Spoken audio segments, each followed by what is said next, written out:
Have you given yourself a title in your business yet? My guest, Donna Dube, is going to let you know why you need to consider yourself and you are the rightful CEO of your organization, whether you are a solopreneur or you have a team underneath you. She's going to give us tips and tricks so you can start working more on your business than in your business and how you can make time more valuable.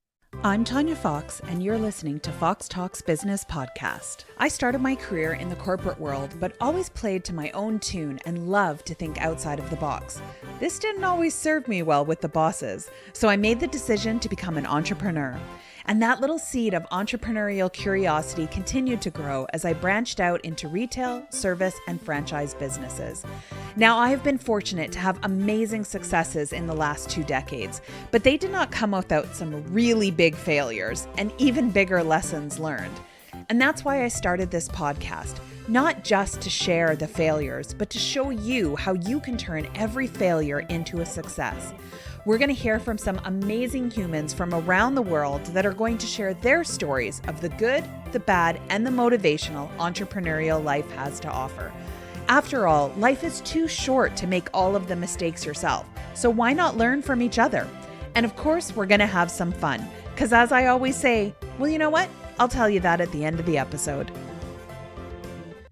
Hello, Foxy listeners. Welcome to the show today. I always get really, really excited when fellow Canadians come on the show and ones that are so knowledgeable. So, Donna, thank you so much for coming on the show today. Thank you. I'm so happy to be here, Tanya. So, give our listeners a little bit of a background. What is your story? Yeah.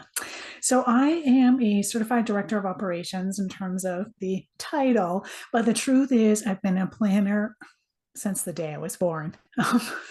Not quite, but it's always been a big part of my life, planning out where's my checklist, mapping out how projects are going to flow and how we're going to get through them.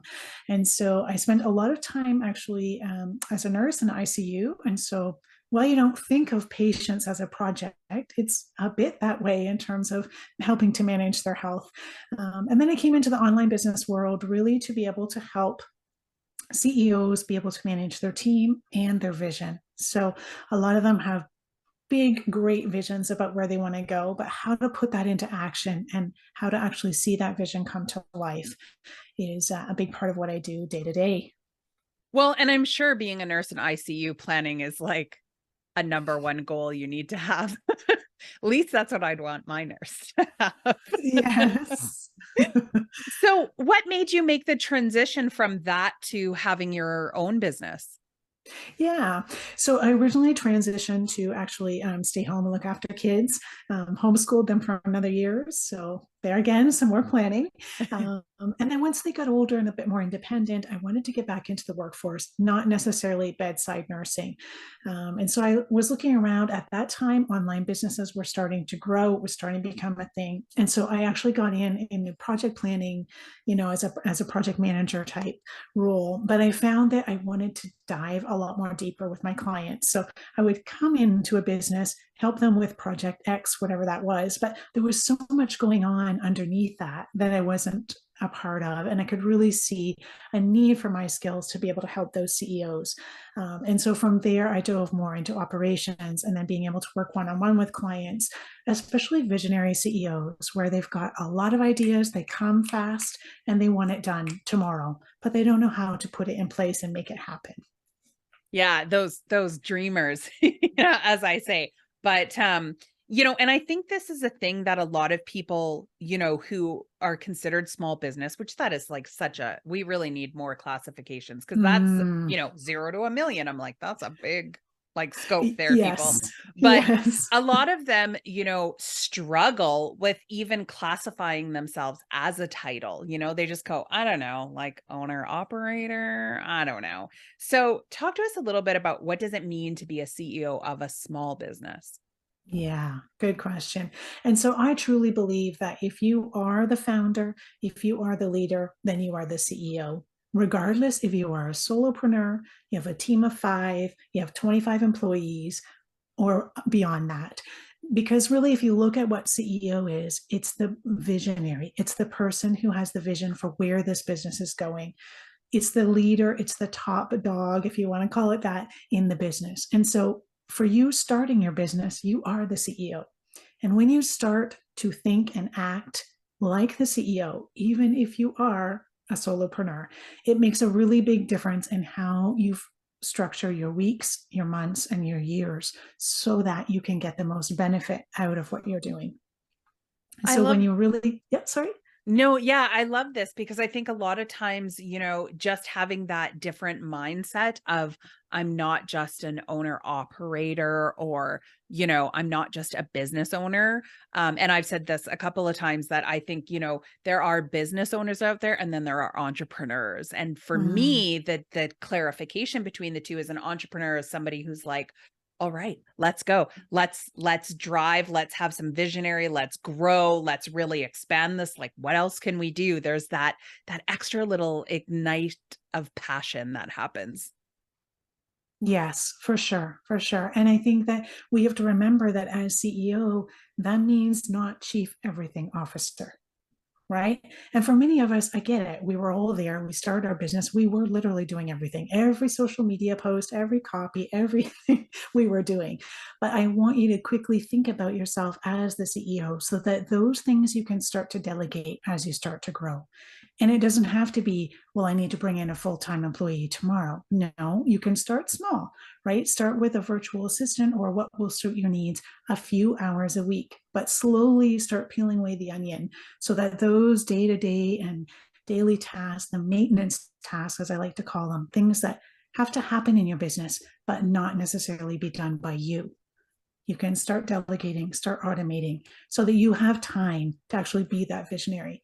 Looking at where your business is going to go in 3 to 5 years, looking at your metrics and measuring, am I on target? If I'm not, what can I tweak and change? Looking at setting up partnerships with others, creating new courses or new content for the members that you currently have. Those things are really growth tasks that need to happen by you as the CEO. And so you have to be able to take that step back, get out of that day to day and really look at your business from, a bird's eye view to be able to see where you're going and how you're going to get there.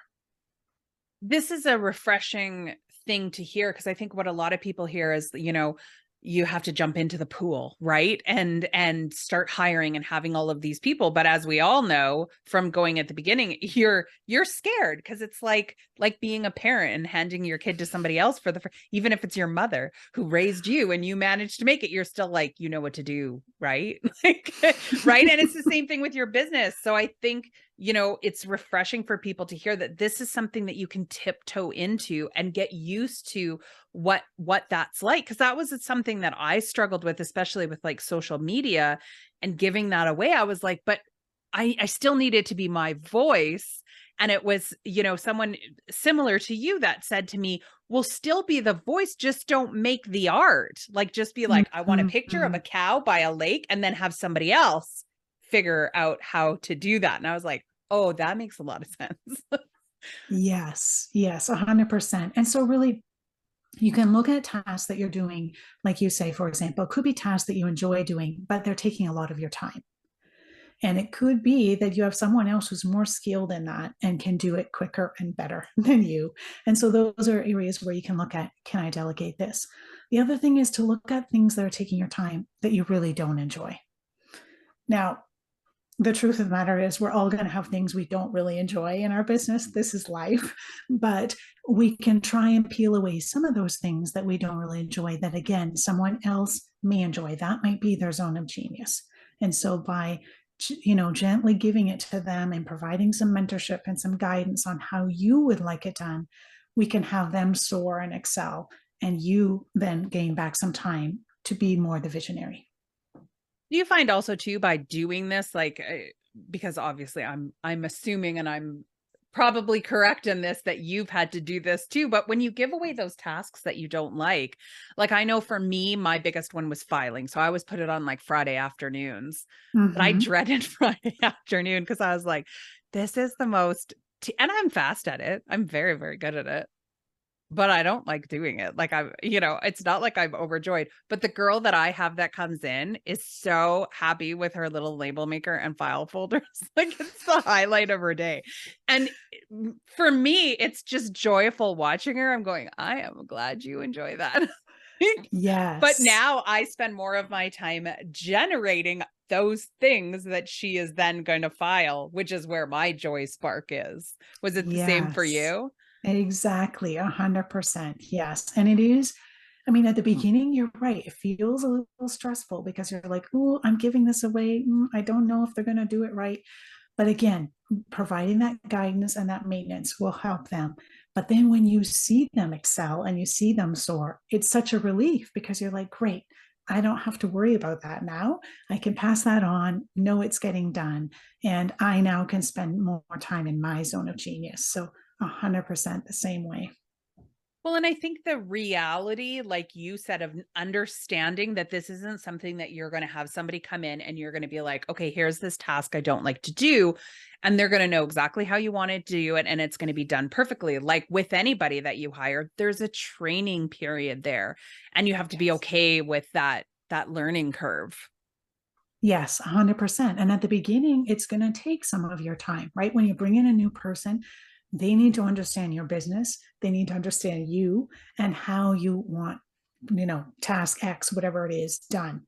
Um, and so there is going to be some extra time at the beginning. But if you're open minded about it and you're willing to, sit down with them or you have something documented, I mean, one of the easiest way to do it is to actually make a video when you're doing the task, right? Because you can be talking about what you're doing and they can see at the same time how you want the task done. And then that's a reference for them. Writing out some instructions if you prefer to do it that way, but giving them something, some guidelines to go by, and then being open and honest with them and giving them feedback afterwards. So, so important, right? Because we can't expect to hand a brand new task to a new person and expect it to be done 100% the way we've always been doing it. And so just being open and honest with them, saying, great, you did this, great. I'd like this, this, and this. And then they can learn from that. And you'll notice that there's less and less hand holding needed as you're going forward. Did you find for yourself, because I found this in mine, that I also had to come to terms with, I'm trying to figure out the most tactful way to put this, but I had to Yes. come to terms with the fact that I'm always not the one who has the smartest way to do stuff. So for me, like a big learning curve was understanding that I had to be open to somebody going, hey, have you thought of doing it this way?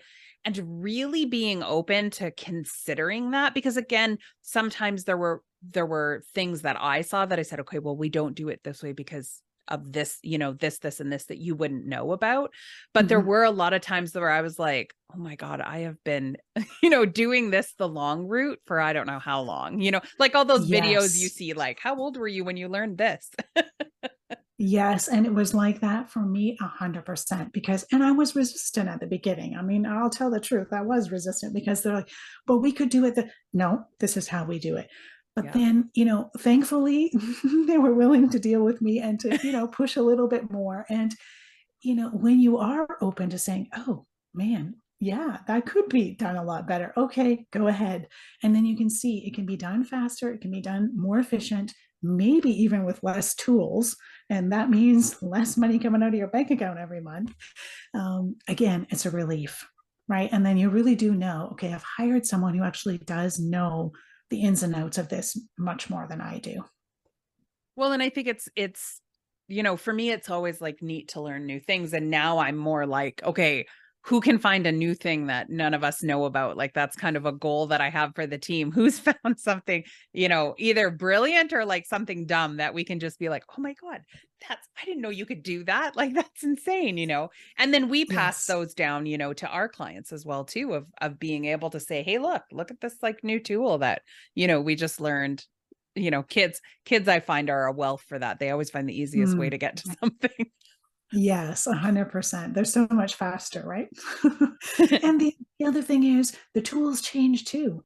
It could be that a year ago, that way of doing it didn't exist because this wasn't hooked up with that or that wasn't, and over time the tools change and then they allow you to do more than you knew before. I mean, look at even the whole introduction of AI is just bringing in a Mhm. whole other world, into what the tools can do, right? Well, and I think just, being open to having those moments to, kind of play around with it and see, you know, uh, like for me, I was the same way. I was like, no, no, I don't want to do it. And then it was actually my assistant who was like, come on, let's just jump on Chat GPT and like let's just have some fun and see what it'll come up with. And so I started playing around a little bit as a game, and then I was like, oh, this is actually really fun. Mm, Because it was not that I was using everything that it said, but what I found was I was like, this is a tool to help get my creativity going. When I felt like I was yes. stifled, I could go in and go, give me 10 social media posts on this or whatever. And it would spit out, and I would be like, oh, well, you know what? That reminds me of this. And then I would go off like on a tangent in another left field. But, had I not have had somebody that was like, just get out of your comfort zone. I was And showing my pushing you a age. little Yeah, bit, get out of your right? comfort zone a Yes. little bit. Just try it. You never know. And now it's like a fun thing to kind of be like, hey, let's see what we can kind of, create and stuff. Yes, exactly. I think one of the biggest things to remember as CEOs is that our time is our most precious asset, right? And So so, true. there's a quote that's really kind of front and center for me by James Clear, but he says that the myth is that there isn't enough time. There is plenty of time. There isn't enough focus with the time that you have. And I think as CEOs, this is really, really important because, yeah, all of us can go and spend the next hour, getting busy in our email subscription, setting up a landing page, and getting into those details. But again, is that our best use of our time? And I would argue, no, it isn't.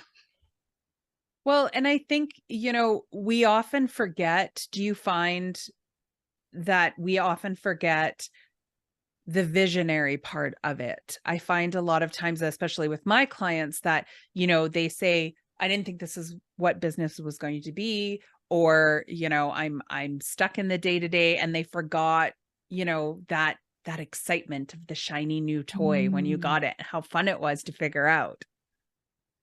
yes, yes, for sure. It's almost like kids at Christmas, right? They open up, oh, wow, I can do this, that.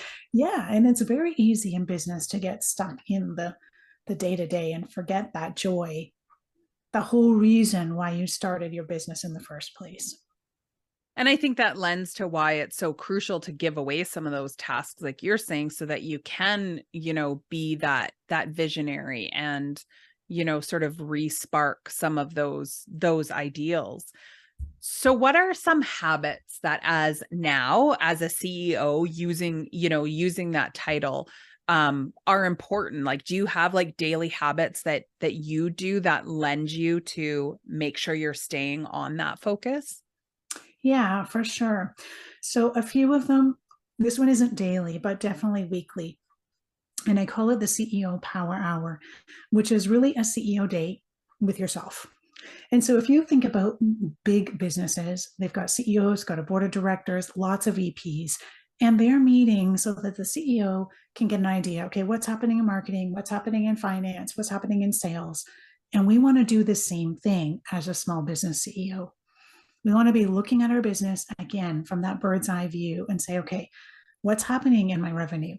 Am I on target this month? If I'm not to panic. What can I do to tweak? Maybe I need to reach out to a few people. Maybe I need to do a flash sale of something. But what can I do to make sure I reach that target? And by looking at those things every week and then reviewing at the end of the month, we're not going to get these surprises where, oh, this year I wanted X revenue, but at the end of the year, I only made half of what I wanted, I have right? 30 days to make $50,000. Right, exactly, exactly. And so keeping that front and center. And I mean, revenue is not the only metric that we should be looking at, but I know it's the first one that comes to mind for most of us. But then beyond that, when you look at things like marketing, how am I bringing new people into my business, into my world? And is that running, on a rinse and repeat system so that every week I'm bringing new people in? If we don't keep track of this, we end up in this feast or famine cycle. And Trust me, I've been there. Started my business, busy working, marketing, getting clients. Yay, you've got clients. Now you're busy delivering the work that you promised to these clients, and the marketing ball gets dropped and we forget about it. And then when those projects start to end, well, our pipeline is dried up. Oh, now we're on the run again, trying to market to get more clients. And so it's this feast or famine cycle that we want to try to avoid. And so marketing, whether it's your favorite thing or not, it's part of the game. It's got to be part of what you do consistently in your business. And so just being able to look at that and say, okay, how am I getting new people in? Is it through my email list? Is it with proposals? Is it, on a podcast, whatever that is, but how am I drawing new people into my business? So then I can get to know them, get them to like me and trust me. And eventually, you're going to sell down the road, but sort of keeping track of that every week is really very important. And then the other thing to look at in this power hour is, what are my top 3 priorities? And where we get that from, again, is not our big long to-do list, because that big long to-do list has a lot of things on there and we're not going to accomplish them all this week. I know we're super people, but not that much. So the truth is, you want to be strategic about the things you're doing as CEO. And this relates sort of to what I call 2 buckets. So you've got your maintenance tasks and your growth tasks. And as CEO, you want to be spending more time in those growth task areas and less in the maintenance tasks. And so inside the power hour, I've got a way of keeping score as a CEO of how you're doing in terms of your time. Are you spending most of it in maintenance, or are you allowing time every week for those growth tasks? And then last but not least, self-care and support. So as CEOs, we're always giving, and as women especially, we're giving, but we have to remember that we have to fill our bucket as well. And so what do I need this week in my business? So maybe I need something specific from my team that's extra, that's different from what I normally have. But what do I need at home too? Maybe it's a really busy week for me. I'm traveling in the middle of the week and the kids have 3 activities, and I need my husband to step in and do things that I would normally take care of. Or maybe it's simply, I need to make sure that I put time in my calendar every week or every day for my exercise, for drinking my water, for making that appointment to go for my massage, or whatever it is that you need. But make sure that you have time each week for that self-care and support. And again, it can be small, but so important. Well, and I think this is such a good, key element for people to remember, because, and something that's great to start. Like, I wish I would have started with that, but I started as most people do, like I loved what I do. So I worked, insane hours, enjoyed every minute of it. But now, looking back, I'm like, oh, I would not do that again. But I came to grow to love, setting those goals. Now I set goals for my business, but I also set goals personally and go, do my business goals align with what my personal goals are? Because I want to make sure that I'm doing this for a purpose. Not, I love to work. I love what I do, but there's also those moments that I have to go, okay, but I do need to stop at some point. Yes, yes. And for many of us, that track of, working consistently can lead to burnout, right? And so we want to make sure we're avoiding that. And it's true, a lot of us do have a big passion for what we're doing. And so it's easy to keep going beyond the 9 to 5, right? I know, setting boundaries and sort of having that split between my business and my personal life has been a struggle for me as I've, grown and evolved. But one thing that I found really helped was setting up what I call a scheduling ninja.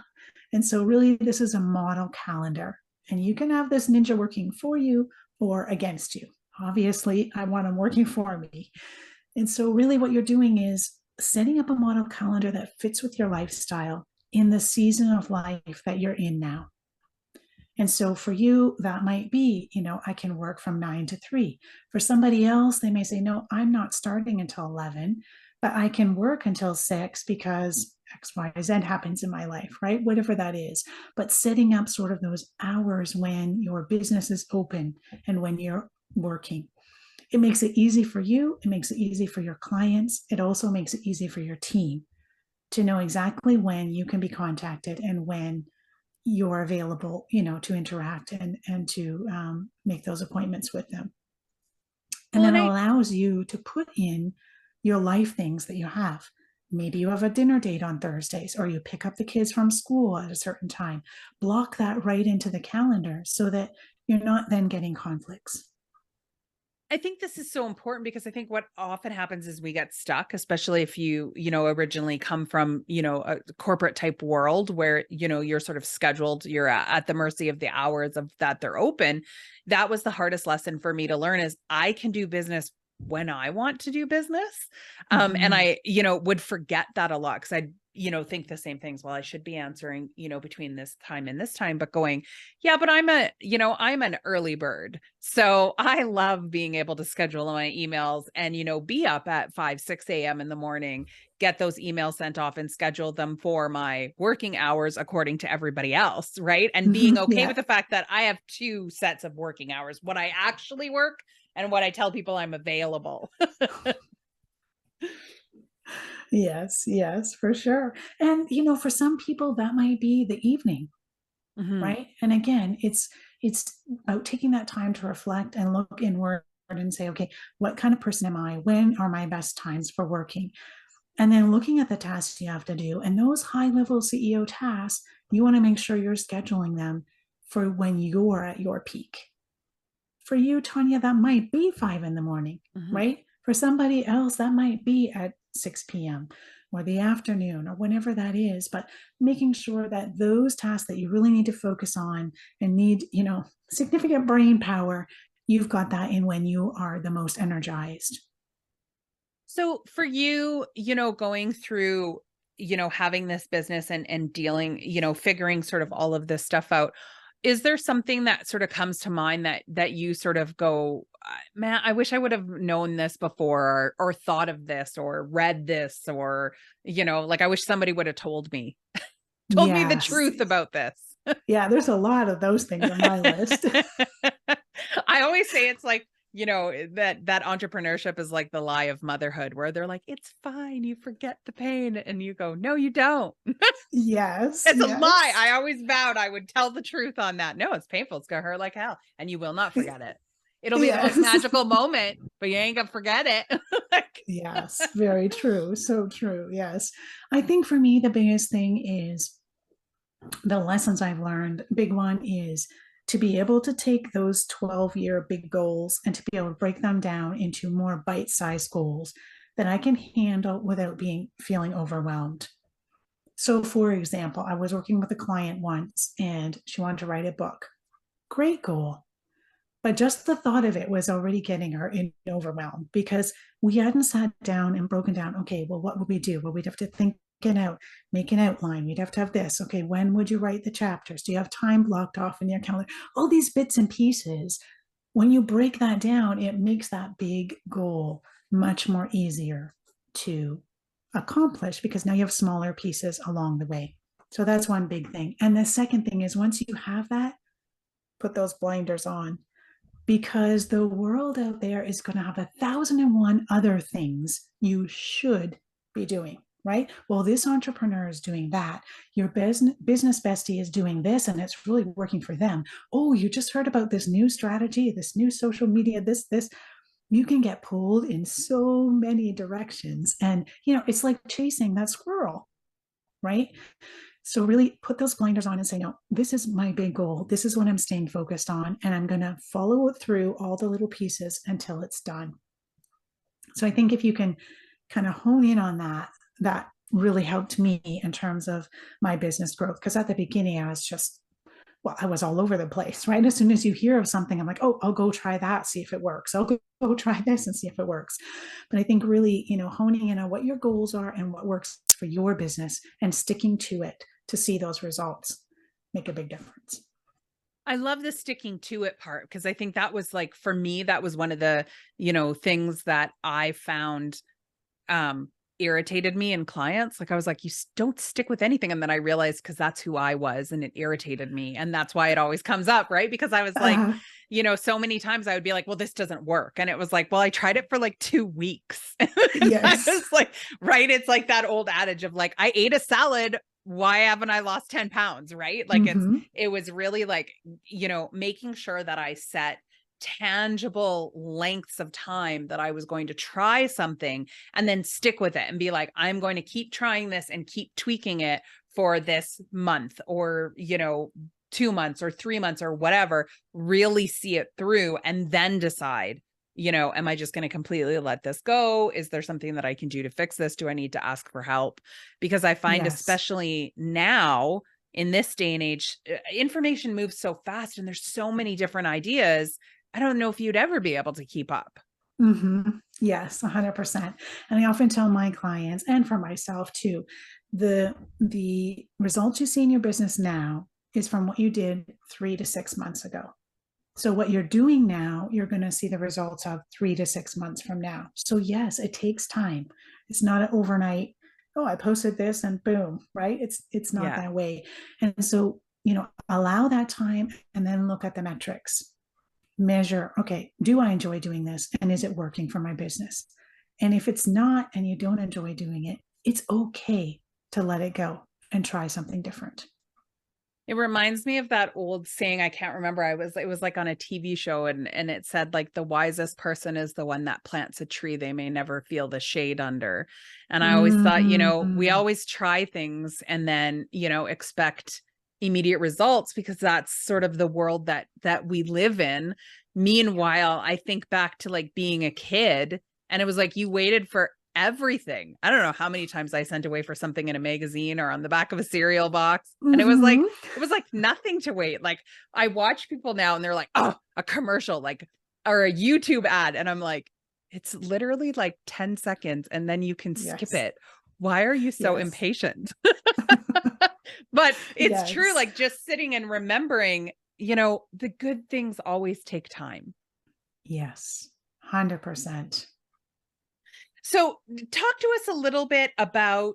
So, you've got the Power Hour playbook, and we're going to have Mm, a link to where people can find that. You also have a podcast. So, talk to us a yeah. little bit about your podcast. What made you decide to do that? What is it all about?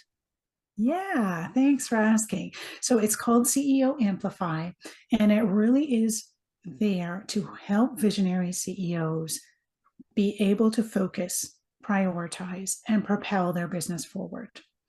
So, again, it's being able to take that step back, look at the bigger picture, get out of the day to day weeds, and be able to really focus on that vision and where your business is going. And so each week I come with a different episode to help you focus on, one certain area. So recently we had one on what is a CEO job description. And most of us probably don't have a job description. I'm sure if we've hired a team, we've made a job description for them, but not for ourselves. And so it's really just, looking at things from a different angle and being able to implement those things each week. So what I bring are small things, and the thought is that each week you can then go and implement that into your business. I love, I want to challenge our listeners out there with writing, two things.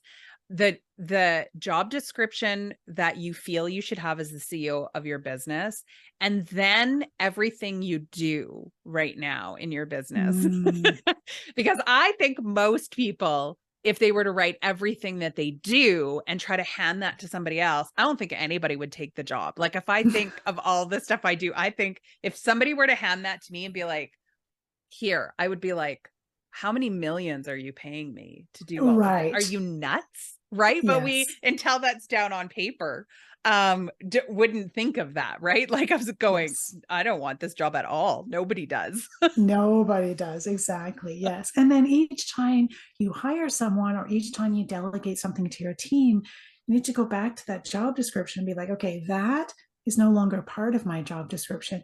Now I can spend time doing something else, whatever that is, either on your business or outside of your business. Maybe it's a passion project, maybe it's something for your community, right? But really going back to that job description and saying, okay, what am I no longer needing to be focusing on, and what can I focus on instead? When they think, do you find that sometimes what happens is when we delegate those tasks away, that time somehow disappears? Hmm. Yes, again, we have to be intentional about it, right? So if we're delegating the task and we've gone over it, the person is good, they're hands off, they're accountable. We have to say, okay, if that took me 2 hours every week, how am I using that time now? Because it's so easy to let it go. And at the end of the week, we don't know where it went, right? Yeah, you're like, So how did that happen? yes, yes. So yes, many business owners say, "Oh, I delegated it, X, Y, and Z, but I don't feel like I have any more time." And so it could be that they've taken on other things and haven't even realized they are doing other things already. But yes, being really intentional about that time once we do delegate something is important. So talk to us a little bit because I know that there's some people who are listening who, are connecting with this and going, yeah, I need to start working smarter, not harder, but I know I can't figure this out myself.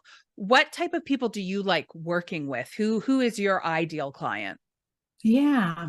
So my ideal client is that person who's a CEO. They may not consider themselves that, but they are. And they're in a spot where they want their business to grow and scale further, but they feel stuck. So they're stuck in the day to day. They turn on their computer, their team's at them, their clients at them, their this is at them, that, them, and they feel that they have no time to work on their business, to do those visionary things. They have a lot of good ideas about where they want their business to go. But again, being able to materialize that and get it down and get their team to be able to then take it and run with it is a struggle for them.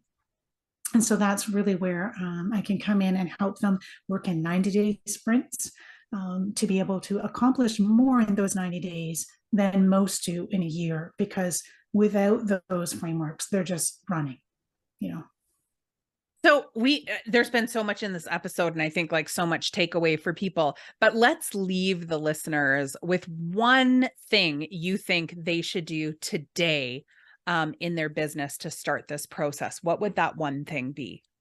Yes, I think the strongest thing, the first thing they can do is go to their calendars, find 1 hour a week that can be recurring every week, and mark it off, block it off as a CEO date or CEO power hour, and start implementing that within their business. Personally, I like to do it every Monday morning, but it does not have to be Monday morning. You can do it Sunday evening, you can do it Friday afternoon, whatever works for you, but have that recurring event in your calendar, non negotiable. That's when you sit down. You can use the CEO Power Hour playbook to walk you through the steps of what to do during that hour and do that consistently. Again, if you do that consistently, you're going to see transformation and change because you're starting to look at those things that really matter in your business.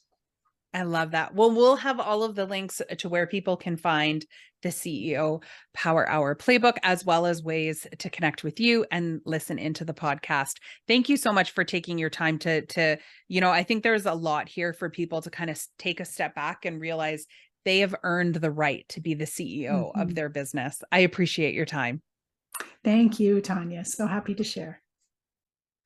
One of the hardest things about being an entrepreneur is figuring out how all of these different aspects of yourself, the owner of a business, maybe a wife and mother, maybe a girlfriend, maybe a sister, maybe a caregiver, all fit in to this one person and this one life that you're creating.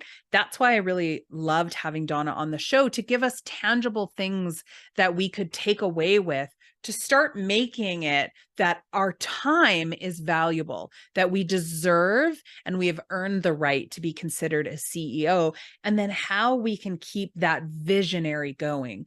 And you guys have all heard me talk before that keeping that spark alive in business, keeping that passion going is one of the things that has made my business as successful as it is loving what I do every day, is, not being able to wait to wake up and start working on a new project again. And that doesn't mean that there isn't pitfalls, but it's just how you're going to function with that and how you consider yourself in your business.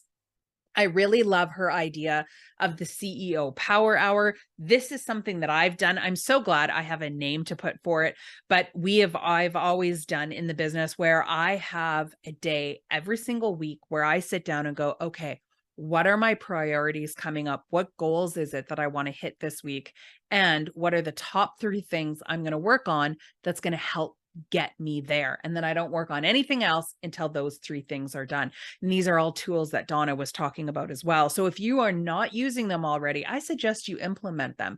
And like she said, that should be your number one task after listening to this episode is go to your calendar and mark off an hour that you're going to sit and look at a bird's eye view of your business, see how it's doing, where it needs some attention and where it is that you're going to make improvements. And I want to add one more tiny thing, where it is that you need to start celebrating, because that's one thing as entrepreneurs we forget to do. We're in such a growth stage that we need to take a moment to step back and go, you know what? I'm awesome. I did really good this week, or I did really good this month, and I deserve a pat on the back. I deserve a round of applause. So there is your round of applause for being awesome. I want you to write those things down. Comment on this, on this episode and on this post, and let me know, what did you do that you are super proud of? And did you block off your CEO Power Hour? Because it is time to take your title seriously.